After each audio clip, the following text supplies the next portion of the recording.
main de fer. Offensif, offensif. Bonjour à tous, aujourd'hui je vous retrouve pour un événement très particulier. On est dans l'antre du PSG, donc du Paris Saint-Germain, au niveau du Parc des Princes, à quelques pas de la porte de Saint-Cloud. Et aujourd'hui le PSG rencontre l'OL, l'Olympique Lyonnais. Donc vous voyez, il y a déjà pas mal d'effervescence autour de moi. On va voir tous les préparatifs qu'il y a avant un match de foot. Il n'est même pas 15h, on en a pour jusqu'à 23h, le coup d'envoi est à 21h. Je vous invite à me suivre, découvrir les collègues de la DOPC, donc de la Direction de l'Ordre Public et de la Circulation, et quelques collègues aussi de la DESPAP, notamment la compagnie cynophile et le déminage. On a plein de choses à voir, allez let's go! Quelle est la spécificité d'un dispositif comme le Parc des Princes en tant que commissaire? Comment vous le gérez? Quelles sont les difficultés? Parce que c'est quand même hyper grand. La particularité principale du Parc des Princes, c'est que c'est dans un environnement urbain qui est très dense. On est à la frontière entre Paris et Boulogne-Billancourt. Il y a le périphérique qui passe en dessous du Parc des Princes et puis beaucoup de résidences autour du stade.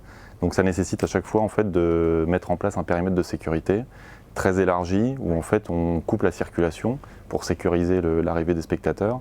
Et puis on met aussi en place tout un tas de filtrages pour bien orienter les gens qui viennent au Parc des Princes voir le match du PSG et les orienter sur chacune des tribunes ensuite pour que tout se passe bien chaque soirée de match.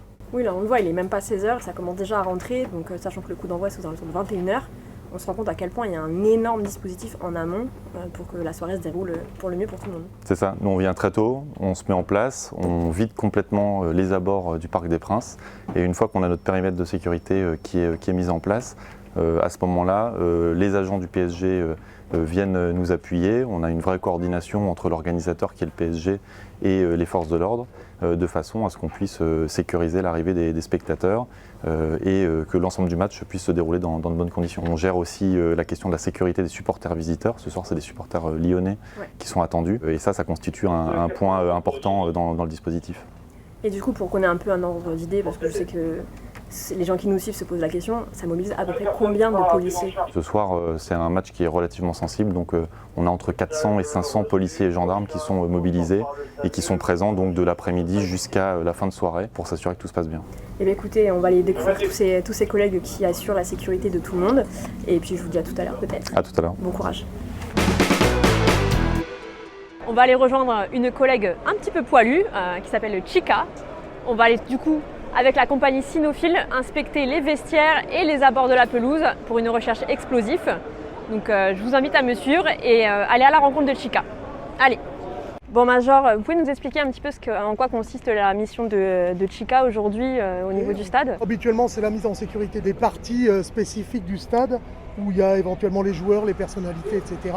Sachant qu'on ne peut pas faire une étendue comme le stade complète. Oui, parce que Chica, elle est spécialisée en recherche explosive. On voit que Chica, elle a beaucoup d'énergie, elle tire beaucoup, c'est pas trop difficile. Elle vient de finir sa visite. Enfin, d'exercice, ouais. Non, mais c'est des chiens actifs, on les sélectionne justement pour leurs caractéristiques.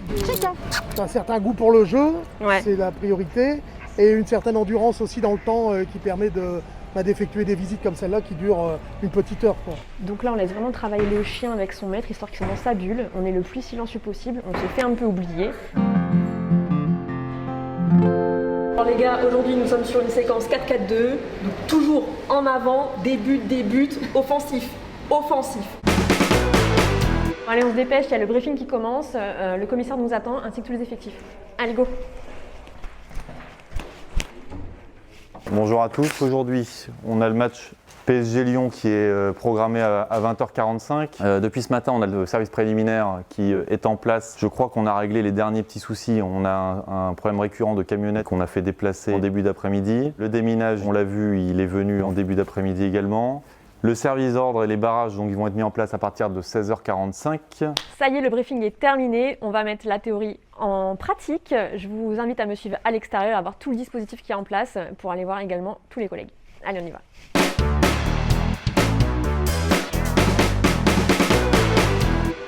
Du coup, lieutenant, merci de nous accueillir au sein de la 12e compagnie d'intervention. Vous êtes du coup officier de cette compagnie. On va faire le tour pour aller à la rencontre des effectifs, mais d'abord on voudrait voir avec vous directement en quoi consiste votre travail en sécurisation extérieure du parc. Alors en sécurisation extérieure, on a d'abord des moyens humains au niveau des barriérages et du filtrage, des moyens matériels avec les véhicules et les plots en béton, et des moyens techniques avec les caméras. D'accord, donc ça fait quand même pas mal de moyens déployés. Tout à fait. Et en plus de ça, on a pu voir qu'il y avait, comme on l'a dit tout à l'heure avec le chef des dispositifs, une sécurité privée donc, du PSG. Oui. Comment ça se passe la collaboration avec? Alors, la sécurité privée, en fait, ils s'occupent des points de filtrage pour contrôler les passes sanitaires, pour contrôler les billets et pour effectuer des palpations. Et nous, la police nationale et les compagnies d'intervention, on est là en appui au cas où pour les soutenir et s'il y a des incidents entre supporters. Les abonnés sont assez curieux de savoir, du coup, qui paye pour tout ça et pour la présence policière?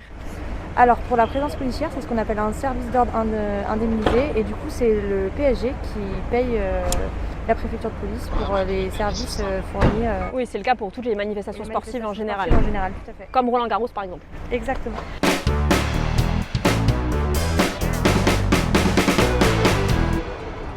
Bon, on est en compagnie du coup de la compagnie de la 12e avec un capitaine et un brigadier qui va nous expliquer du coup en quoi consiste leur mission en amont, pendant et après le match. Capitaine, est-ce que vous pouvez nous dire ce que vous faites, vous, à quoi ça sert d'avoir une compagnie d'intervention sur le Parc des Princes?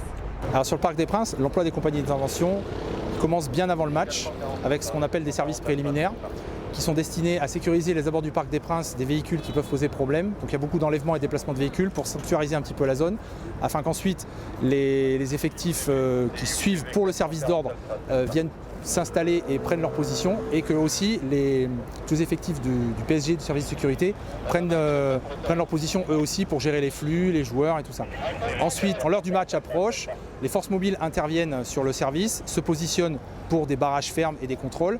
Et à ce moment-là, les compagnies d'intervention prennent un petit peu de recul de façon à pouvoir détecter éventuellement des groupes à risque si jamais il y a un problème dans le hooliganisme, faire des points de fluidification de circulation parce que ça génère beaucoup de tension autour du match, surtout à l'approche de l'heure du match. Est-ce que vous arrivez à voir parfois les matchs et est-ce que vous avez une équipe que vous supportez plus qu'une autre? Alors premièrement, non, on n'a pas accès au match parce que si on est là, si on travaille autour du match, bien sûr, on ne peut pas avoir la futilité d'aller voir le match. Il y a des effectifs de police dans le stade, chacun a son travail. Et pour votre question, je n'aime que le rugby et l'AS Clermont, voilà. On va vous laisser parce que je crois qu'il y a des supporters aux alentours qui posent un petit peu de problème. Oui, il y a des petits groupes à droite à gauche parce qu'en fait, la rivalité, c'est Paris Saint-Germain contre Lyon. C'est des grosses équipes avec des gros groupes de supporters, avec des frictions. Il y a toujours un petit terreau de hooliganisme qui demeure, même si beaucoup de travail a été fait pour éviter les problèmes qu'on a eu dans les années 2010, pour éviter que n'importe quel problème survienne, on va le tuer dans l'œuf, comme ça ça évite l'emploi de la force par la suite. On est à H-2 du coup d'envoi. Alors vous pouvez le voir, il y a énormément d'effervescence autour. Les premiers spectateurs sont en train de rentrer à l'intérieur du Parc des Princes grâce au dispositif de sécurité mis en place, alliant les effectifs de police et ceux de la gendarmerie, comme vous pouvez le voir. Il y a les deux. Là, on est surtout en attente des acteurs principaux du match, à savoir les joueurs. Attention, ils vont bientôt arriver et on espère que tout va bien se passer.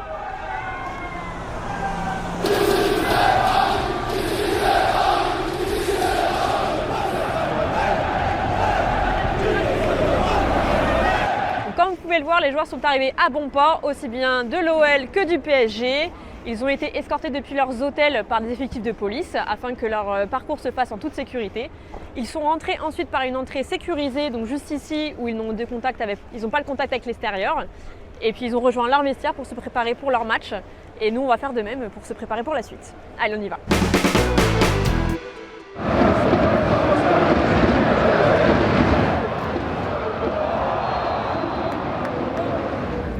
Bon, d'accord, c'est bien reçu. Et vous mettez en place votre dispo simplement avec un clapet pour permettre l'arrivée des retardataires.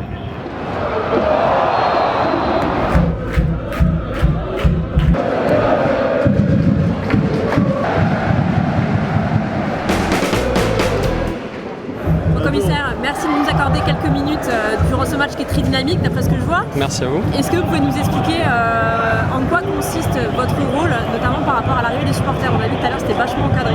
Ouais, effectivement, donc on a un double rôle. Le premier rôle, c'est de prendre en compte les supporters lyonnais à la sortie de l'autoroute, donc dès le péage. On va faire une escorte des supporters jusqu'à la zone visiteur. Et une fois dans la zone visiteur, c'est de s'assurer qu'ils vont passer les différents contrôles de sécurité. Donc ça va de la palpation au contrôle des billets jusqu'au contrôle des passes sanitaires. Et ensuite, on va veiller à ce qu'ils rejoignent la zone visiteur dans les tribunes. Et en parlant de tribunes, qu'est-ce qui peut vous amener justement à intervenir à l'intérieur des tribunes et aussi aux abords? Alors on se met en retrait dans les tribunes, hein. L'idée c'est d'avoir un visuel sur ce qui se passe Et on a un rôle de second rideau. Le premier rideau, c'est avant tout le club qui est chargé de la sécurité dans les tribunes. Et nous, on interviendra seulement s'il y a un incident majeur, donc c'est-à-dire un mouvement de foule, d'éventuelles violences entre supporters. Là, on interviendra. Voilà. Est-ce que vous êtes intervenu pour l'instant? Alors effectivement, on a dû se déployer une fois parce qu'il y avait des tensions entre la zone visiteur et la tribune de Boulogne. Donc on s'est juste déployé. Donc c'était pour montrer qu'on était présent. Puis on a pu se retirer juste avant la mi-temps. Oui, votre simple présence, ça suffit à calmer les esprits. Effectivement.